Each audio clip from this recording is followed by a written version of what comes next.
नमस्कार माऊली हो.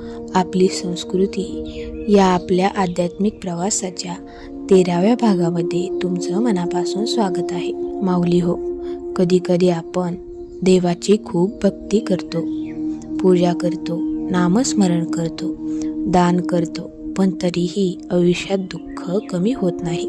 मग मनात एक प्रश्न येतो, मी इतकी भक्ती करतो तरी देव माझं ऐकत का नाही? माझी पूजा वाया जाते का?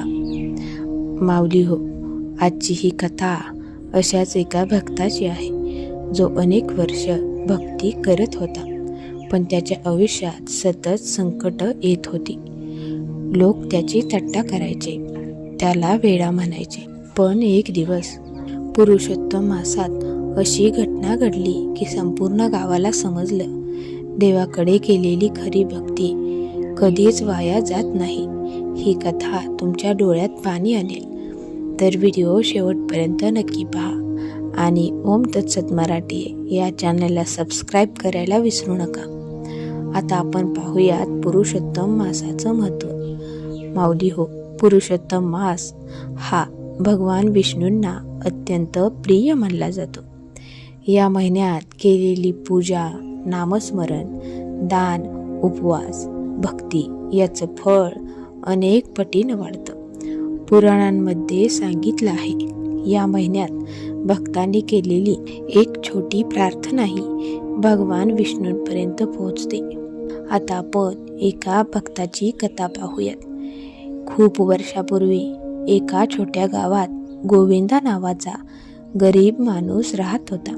त्याच्याकडे पैसा नव्हता, मोठं घर नव्हतं, पण त्याच्याकडे एक गोष्ट होती, ती म्हणजे अढळ भक्ती. तो रोज पहाटे उठून नदीत स्नान करायचा आणि मंदिरात जाऊन विष्णू नाम घ्यायचा. गावातील लोक त्याच्यावर हसायचे. ते म्हणायचे, भक्ती करून पोट भरतं का? दुःखांनी भरलेलं त्याचं हे आयुष्य. गोविंदाच्या आयुष्यात खूप संकट होती. घरात गरिबी होती, पत्नी आजारी होती, मुलं उपाशी असायची, पण तरीही तो देवावर रागवत नव्हता. तो फक्त म्हणायचा, हे विष्णुदेवा, माझी भक्ती तुमच्यापर्यंत पोहोचत असेल तर मला शक्ती द्या. लोक त्याची थट्टा करायचे. एक दिवस गावातील श्रीमंत लोक मंदिरात आले. त्यांनी गोविंदाला फाटके कपडे घालून नाम घेताना पाहिलं. ते हसू लागले.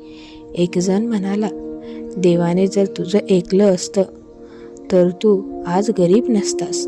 हे ऐकून गोविंदाच्या डोळ्यात पाणी आलं, पण त्याने शांतपणे उत्तर दिलं, देव उशीर करतो, पण भक्ती वाया जाऊ देत नाही. काही दिवसांनी पुरुषोत्तम मास सुरू झाला.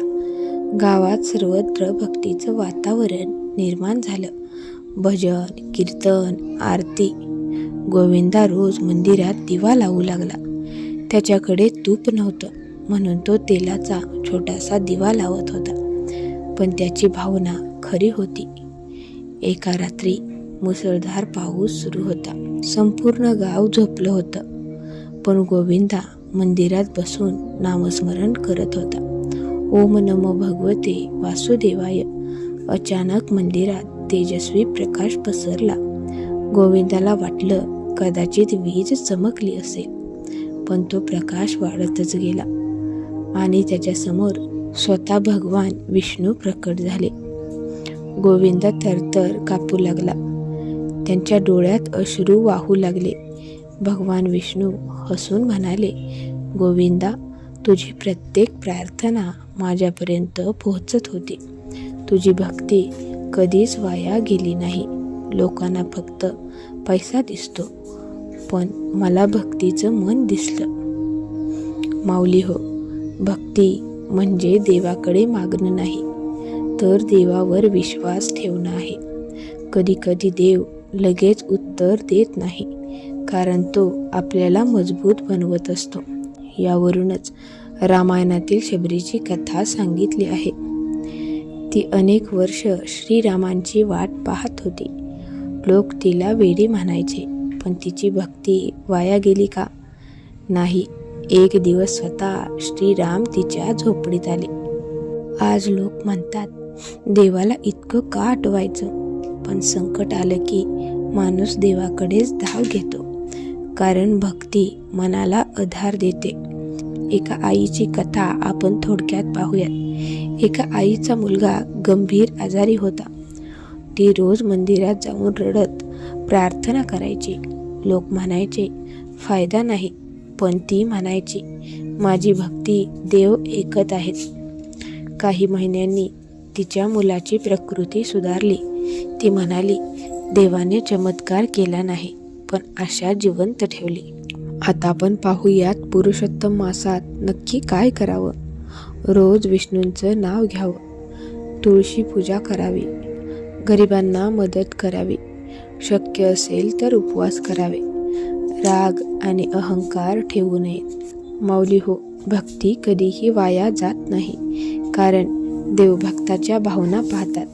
तुमच्याकडे मोठी पूजा नसेल, मोठं मंदिर नसेल, तरीही जर मन शुद्ध असेल तर देव तुमच्याजवळ असतात. सर्वात मोठं रहस्य म्हणजे माऊली हो, भक्तीचं फळ नेहमी पैशात मिळत नाही.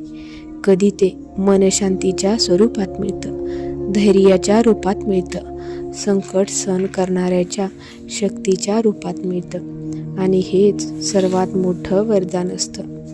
जर तुम्हालाही कधी वाटत असेल माझी प्रार्थना देवापर्यंत पोहोचते का, तर लक्षात ठेवा, पुरुषोत्तम मासात केलेली एकही भक्ती वाया जात नाही.